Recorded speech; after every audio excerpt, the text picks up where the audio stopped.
Halo Sinekrip, balik lagi sama gue Rashid Hari. Dan kali ini adalah konten yang mungkin jadi konten pembuka Sinekrip di tahun 2025. Kalau misalkan nanti ada perubahan jadwal or something gitu mungkin bisa berubah, tapi sejauh ini rencananya ini adalah konten perdana kami di tahun 2025. Jadi mumpung seperti itu, gue ucapkan selamat tahun baru buat teman-teman semua. Semoga di tahun 2025 tuh kalian bisa semakin kece, semakin keren, dan bisa dapat apa yang kalian semua mau. Dan buat Sinekrip juga sama, semoga kita bisa lebih berkembang, bisa lebih berkualitas, bisa melakukan peningkatan di sana sini biar kalian tuh sebagai penonton bisa semakin puas lah intinya ya. Oke, jadi yang gue mau lakuin di konten pembuka 2025 ini adalah memenuhi sebuah janji. Gue tuh kadang bikin sebuah konten bersambung gitu, terus gue lupa untuk meneruskan. Terus begitu ada yang ngingetin, "Bang, ini belum ada lanjutannya," gitu tuh kadang gue udah anjir males ya, akhirnya nggak diterusin. Tapi untuk yang kali ini gue akan memenuhi janji itu, yaitu melanjutkan konten bikin ranking poster film Indonesia terbaik sepanjang tahun. Sebelumnya udah gue sempat bikin ya list poster film Indonesia terbaik di semester pertama 2024, bisa lu cek di sana. Gue ranking 10 poster yang menurut gue paling oke. Dan yang kali ini mau gue lakuin adalah ngeranking 10 poster film Indonesia terbaik di semester kedua ya. Dan kayak yang di part sebelumnya ya, yang gue maksud semester kedua ini bukan berdasarkan tanggal rilis filmnya, tapi posternya. Jadi misalkan filmnya baru rilis 2025 tapi posternya itu udah rilis antara Juli, berarti ya Juli sampai Desember 2024, ya akan gue masukin di sini. Dan semua jenis poster termasuk ya, mau itu poster official, mau itu teaser poster, atau poster-poster kesekian gitu kan. Karena zaman sekarang kan udah sering terjadi tuh, ada poster official tapi begitu filmnya rilis buat ngeboost marketingnya dirilis poster ketiga, poster keempat, 5 dan segala macam. Oke lah, karena ini sepertinya akan panjang, jadi langsung aja ya. Gue mulai dari nomor 10, 9, 8 sampai nanti yang nomor 1 paling bagus. Di nomor 10 ada sebuah poster untuk film horor yang rilis bulan depan, persis Januari 2025, yaitu poster untuk Pengantin Iblis. Ini tanggal 29 Januari ya, bisa lo lihat rilisnya. Nah, ini poster yang anjing banget. Gue suka ini poster, walaupun sebenarnya di konsep nggak yang terlalu segar, nggak terlalu baru. Ya standar lah nampilin muka demitnya, tapi semua hal estetika di poster ini bagus. Backgroundnya diperhatikan, nggak yang cuman misal asal merah asal hitam kayak yang banyak terjadi di poster film kita ya, dikasih api atau darah atau apa gitu yang asal-asalan gitu. Tapi ini bener-bener memperhatikan estetika banget. Dan gue juga suka make up demitnya di sini, keren, creepy, serem, tapi juga estetik. Nah cuman sebenarnya gue lebih suka poster yang pertama. Ini kan poster yang kedua ya. Gue jauh lebih suka poster yang pertama sebenarnya. Yang ini jauh lebih cakep, jauh lebih chaotic. Karena lu lihat sendirilah di belakangnya tuh ada apa sih, banyak tengkorak-tengkorak yang kayak gosong kebakar, jauh lebih fucked up. Muka demitnya tuh kayak sambil wah teriak gitu tuh serem. Ini jauh lebih cantik buat gue. Cuman sayangnya gue ternyata kecolongan nih di semester pertama kemarin. Poster yang ini, yang pertama ini udah dipublish akhir Juni. Nah itu gue kecolongnya di situ mungkin. Gue pikir wah ini masuknya Juli gitu, ternyata masuknya Juni. Jadi udah nggak bisa gue masukin ke list semester kedua ini. Harusnya masuk ke list semester 1 kemarin. Makanya gue lebih pilih masukin yang kedua, walaupun gue lebih suka poster yang pertama. Tapi intinya kedua poster ini sama-sama poster yang keren lah. Gue mulai ngelihat ada gelagat itu sih, perbaikan kualitas di poster horor kita. Walaupun tetap ada poster-poster yang gini lagi. Sekarang gue ngelihat poster horornya itu udah mulai mending. Bahkan di saat ada poster yang fontnya tetap pakai formula biasa ya, pakai formula tulisan darah warna merah, tetap estetikanya objek utama yang dijadiin sorotan di poster itu sekarang gue lihat udah mulai membaik, makin membaik. Makanya gue kasih spoiler dikit nih, di list ini lu akan melihat cukup banyak poster horor sebenarnya. Dan semoga sih ini nanti tren poster horor yang makin bagus itu akan terus berlanjut di tahun 2025. Masuk ke nomor 9 ini ada poster untuk salah satu film Indonesia paling bagus sepanjang 2024, yaitu Home Sweet Loan, yang di luar dugaan banyak orang termasuk gue bisa dapat penonton lebih dari 1,7 juta. Bagus sih itu. Maksudnya gue nggak expect, karena gue pikir oke, ini bukan film yang bisa menjual banget, nggak ada nama bintang yang mungkin bisa mendatangkan box office gitu kayak misal ada Vino Bastian gitu misalkan ya. Tapi ternyata bisa banyak penontonnya. Film bagus, yang sangat relevan dan penontonnya banyak. Itu wah, gue bersyukur banget ada Home Sweet Loan di tahun ini. Dan sekarang kalau orang-orang tuh menyebut nama Kaluna gitu, orang udah tahu oh itu karakter utamanya Home Sweet Loan. Orang yang bikin shit untuk pengeluaran dengan sangat niat, itu berarti filmnya berhasil. Dan posternya pun menurut gue juga sama. Tapi kali ini gue agak-agak nge-cheat dikit nih, karena kan Home Sweet Loan itu termasuk film yang ngerilis banyak poster ya, banyak banget posternya. Dan gue agak kesulitan untuk memilih hanya satu. Jadi gue pilih dua di sini. Pertama yang ini, yang poster utamanya, sama yang kedua yang ini. Yang seingat gue tuh dirilis setelah filmnya juga rilis ya. Correct me if I'm wrong, seingat gue sih seperti itu. Gue suka tipe-tipe poster kayak Home Sweet Loan ini, poster yang bercerita, menyeratkan seperti apa sih dinamika perasaan yang dialami sama karakternya, yang dia rasakan di hubungannya dengan orang-orang lain, itu bisa kita baca di posternya. Kalau yang pertama ini kan ngeliatin gimana si Kaluna ini menjadi tulang punggung keluarga ya. Dia yang menjaga supaya rumah, supaya keluarga dia itu nggak runtuh, dan cuman dia sendiri yang melakukan itu. Di saat lu bisa lihat rumahnya udah miring tuh, si Kaluna udah kerepotan, tapi dia tetap menjaga semuanya seorang diri. Meanwhile anggota keluarga yang lain bisa dengan santai hahaha duduk di tangga rumah tanpa ngeliat kalau Kaluna tuh udah susah payah menjaga rumah yang udah miring itu. Dan di poster yang kedua juga pesannya nggak jauh beda sih intinya. Setting di meja makan yang itu biasanya menandakan perkumpulan gitu, ngumpul sebuah keluarga, dan anggota keluarga yang lain seneng berinteraksi dengan bahagia, ketawa ke TV. Kaluna doang yang kelihatan tidak bahagia. Dan dia kosong mukanya, kayak dia menerawang jauh, kayak anjir nasib gua nih, gimana gua ngurusin duit, gimana gua menyusun masa depan dan lain-lain. Ini dua poster yang keren banget karena dia itu bisa bercerita. Ya walaupun ceritanya mungkin bukan yang simbol yang aneh-aneh gitu, yang terlalu kompleks tuh enggak, simple banget, semua orang bisa menangkap pesannya. Tapi itu adalah effort yang masih belum sesering itu muncul di poster film kita. That's why gue ngerasa perlu mengapresiasi poster-poster filmnya Home Sweet Loan. Tapi dua ini sih buat gue yang paling cakep. Nomor 8 ada film yang sayangnya belum jelas nih mau tayang kapan di bioskop atau mungkin tayang di OTT, belum tahu. Kemungkinan besar di bioskop sih. Bocoran dari filmmakernya sih bakal tayang di bioskop, dan gue kemarin sempat nonton di JAV, yaitu Ada Darah Nyai. Nah ini kelemahan gue nih. Gue paling lemah ada soft spot sama poster-poster yang ngangkat nuansa-nuansa jadul. Ada unsur-unsur di gambarnya, sapuan cat air dan segala macam. Ini gue suka banget makanya. Permainan warnanya cakep banget, kombinasi antara merah, hijau dan biru yang itu mewakili cerita filmnya ya. Merah itu darah, hijau itu karena karakternya ada Nyi Roro Kidul, biru karena ya asalnya dari laut gitu kan, laut biru gitu. Gue suka banget kombinasi warna di poster ini. Tapi yang membuat gue tidak menempatkan poster ini di posisi yang lebih tinggi adalah karena di bagian apa sih itu api-api ordarah di belakang itu pakai formula tumbuk muka. Sebenarnya nggak masalah sih, tetap kelihatan cakep posternya. Ini sebenarnya bukan kelemahan, tapi lebih ke arah sesuatu yang menahan gue untuk nggak menempatkan ini lebih tinggi lagi. Karena kayak tumbuk mukanya, anjir ini karakter yang nongol nggak nyampe 10 menit juga ditumbuk mukanya di sini. Kayak kebanyakan gitu karakter yang nongol, terlalu rame aja.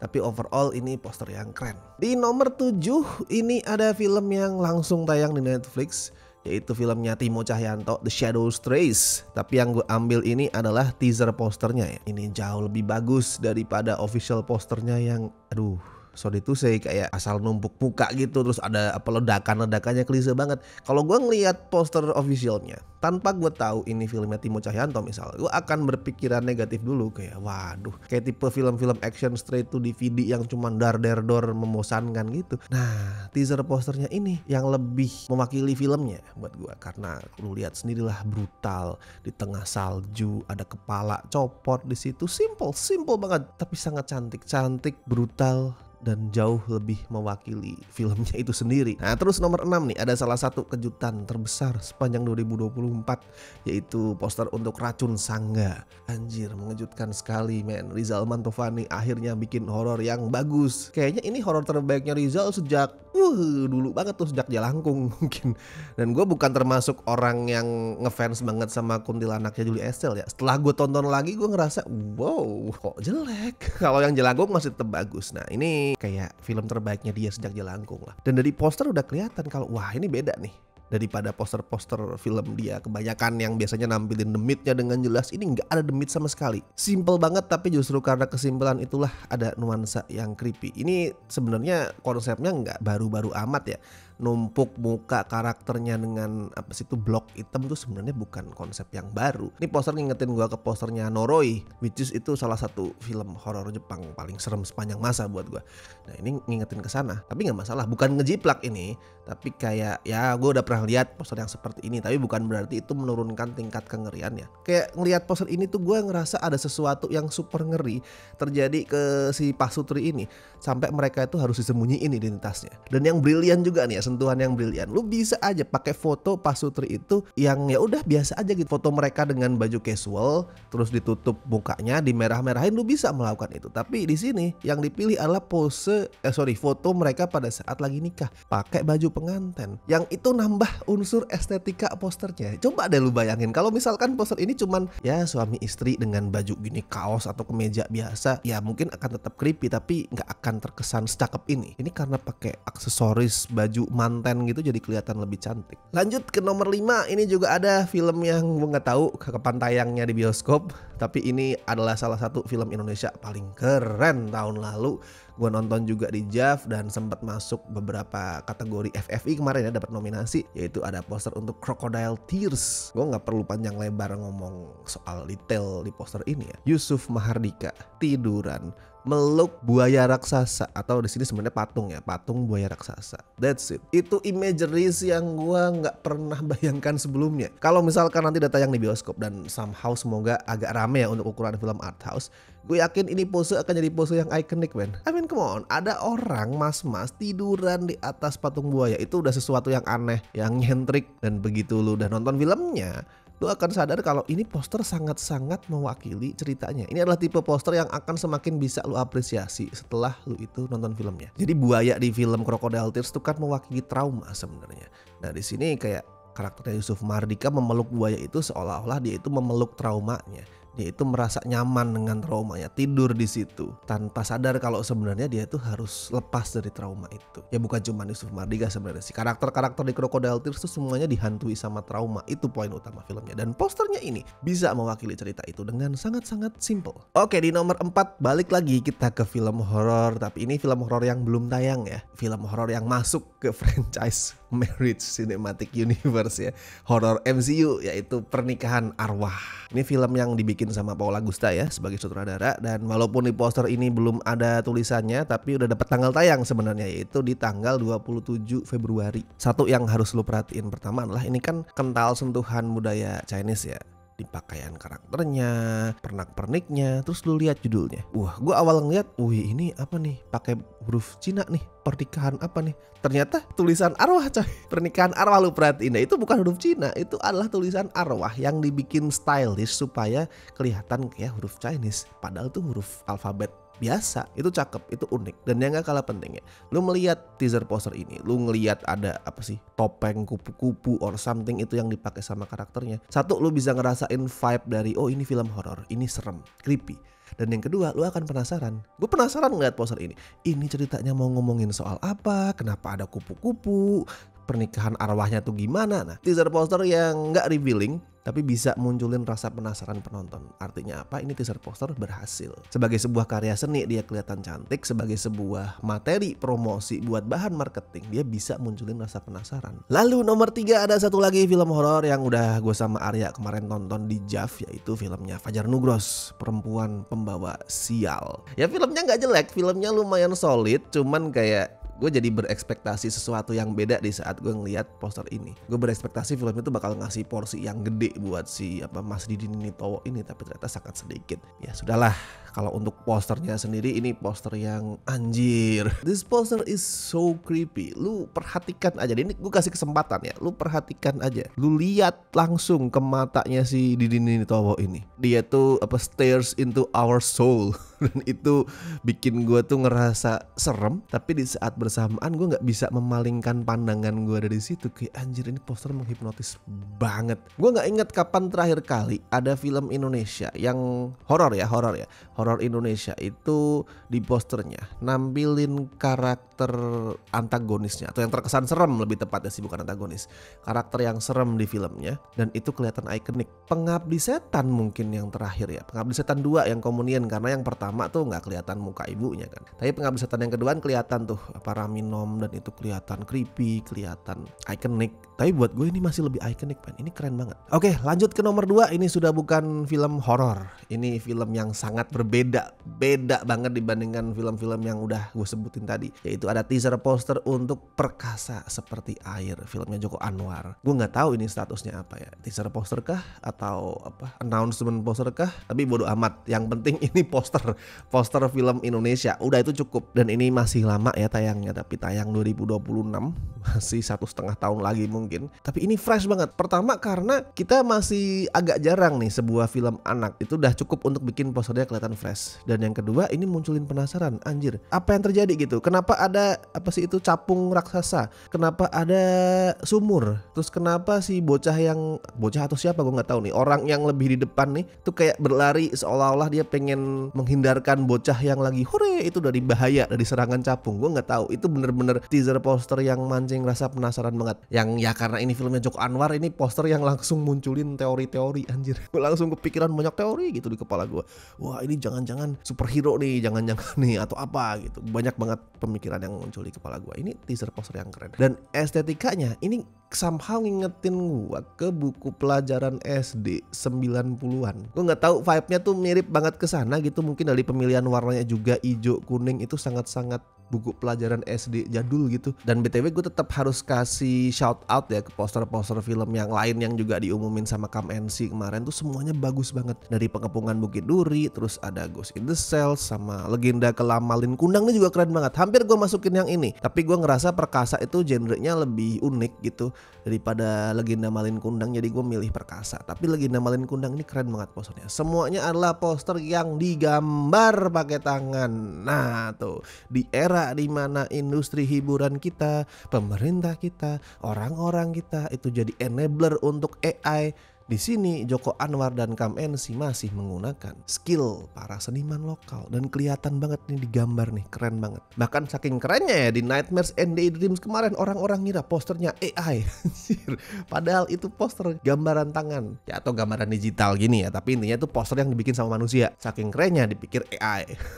Padahal AI nggak bisa bikin sekeren itu, pasti ada yang cacat, jarinya 6 lah, mukanya hancur lah. Tapi kalau poster-poster KMNC ini dibikin sama manusia, jadi itu patut gue apresiasi. Yang gue masukin di sini memang Perkasa Seperti Air, tapi semua posternya ingin gue apresiasi, keren banget. Oke, dan akhirnya kita sampai ke peringkat pertama poster film Indonesia terbaik di semester kedua 2024 versi saya, yaitu ada poster untuk filmnya Hanung Bramantyo yang terbaru yang berjudul Gowo, The Japanese Kama Sutra subjudulnya. Ini tapi masih akan tayang terlebih dahulu di Rotterdam ya, Festival Film Rotterdam 2025, sebelum kemudian tayang di Indonesia. Gue nggak tahu nih tayangnya kapan. Ada 2 skenario. Yang pertama adalah tayang di akhir tahun 2025 atau pertengahan tahun, atau yang kedua di Indonesia tayang dulu tuh di festival-festival di di Jakarta World Cinema, Jakarta Film Week, sebelum kemudian akhirnya rilis di bioskop 2026. Ya antara kedua itulah. Tapi intinya ini posternya cantik sekali kawan-kawan. Gue nggak tahu ini filmnya nanti akan seperti apa, tapi ini kayak berusaha menggambarkan filmnya itu sendiri, yaitu bernuansa sensual tapi elegan, nggak pervert. Seksi itu tidak harus mesum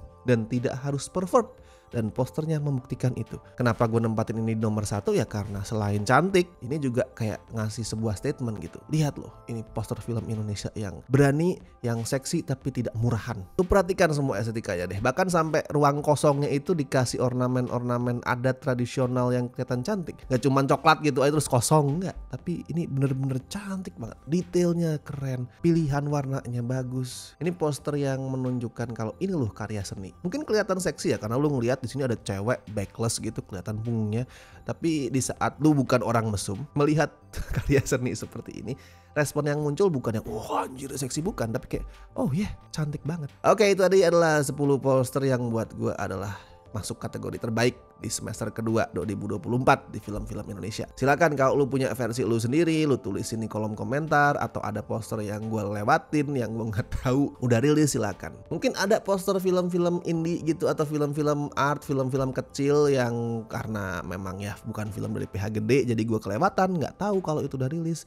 Bisa juga share di bawah nih, karena itu bisa membantu promosi film mereka. Lu juga bisa bagiin list versi lu sendiri di kolom komentar nih, 10 poster film Indonesia terbaik, mau itu di semester kedua atau the whole 2024, terserah, silakan. Dan sekali lagi selamat tahun baru buat semuanya. Semoga kalian mendapatkan tahun yang jauh lebih baik daripada tahun-tahun sebelumnya. Dan seperti biasa gue ingetin, jangan lupa like video ini, subscribe Cinecrip, dan buat teman-teman yang pengen gabung dengan membership Cinecrip bisa join sesuai dengan tier yang telah tersedia. Silakan, ada benefitnya masing-masing. And thank you so much buat beliau-beliau ini yang masih setia gabung sampai tahun ini. Luar biasa kalian semua, terutama kalian yang dari tier Besti dan La Familia, ini orang-orangnya. Thank you so much. Tier Sobat juga makasih banget, semuanya itu sangat membantu lah. Oke then, gue Rashid Hari, sampai ketemu di video-video berikutnya.